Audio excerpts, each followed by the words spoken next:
Riot may have just doomed the future for European League of Legends. Let me explain. For the uninitiated, the Tier 2/semi-pro scene, right below the LEC, is made up of the ERL system. ERL stands for European Regional Leagues. Remember this acronym? It'll be important later. Teams in an ERL are required a minimum number of LTR, or locally trained representatives, on their team in order to compete. Meaning, if you are in Italy, your team needs some Italians on it if you want to play in the Italian ERL. So in the ERL system, there are the big four. These are the Riot Accredited ERLs. Being accredited grants players a place on the global contract database, helps legitimize the competitions in the eyes of sponsors and investors, and creates a stable, structured system of talent development. So the big four, we have the LFL in France, Prime League in Germany, Superliga Dominoes in Spain, also just called the LVP, and TCL in Turkey. Underneath the big four, you have the unaccredited ERLs. Just because they are all grouped here as unaccredited does not mean they are all created equal. While still being under the ERL banner, orgs operate under much lower budgets and therefore are usually unable to attract the top level of talent in the region. And underneath the unaccredited ERLs is LPLOL, an ERL who is literally years late paying out winners to their leagues and routinely fails the most basic tasks like doing playoff group draws on time or even announcing the start date to their splits until literal days before they begin. I digress. But what every ERL team has their eyes set on each split is their chance to compete in EMEA Masters. This is basically Worlds, but with only EU plus MENA teams, and everyone kind of sucks because it's Tier 2. But this is still the most prestigious tournament you can compete in outside of the Tier 1 leagues. And even the unaccredited minor ERLs plus Weenie Hut Jr. get a chance to send their representatives to play for a chance at making history. The big four here are overwhelmingly favored, but there have been many Cinderella stories.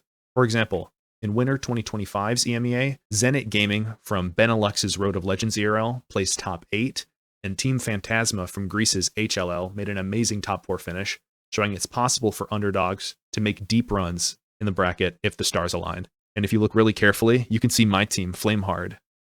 Here we are. But the reason these stories are so impactful is specifically because they are so against the odds. The reality is, the big four leagues have more budget, more infrastructure, more support, and more available players to pull from and develop.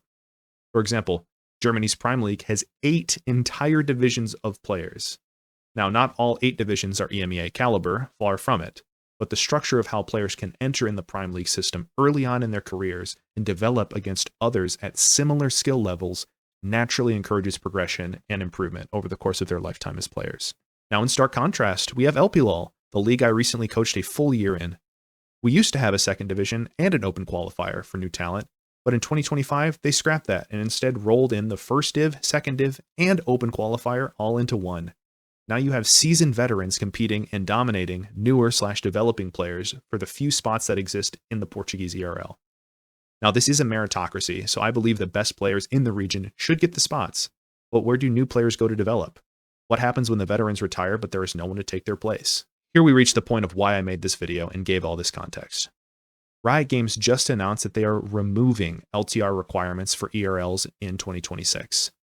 The article is quoted in saying, "You can now field a team of 5 Spanish players in LFL. What this means to me is now LFL 2 and 3, LVP 2, Prime League 2, 3, 4, etc. players are freely able to play in ERL 1s of minor regions for their shot at outcompeting LTR talent to play in EMEA Masters." As a coach who has spent several splits in ERLs, finding and developing LTR talent is a pivotal part of the roster building process.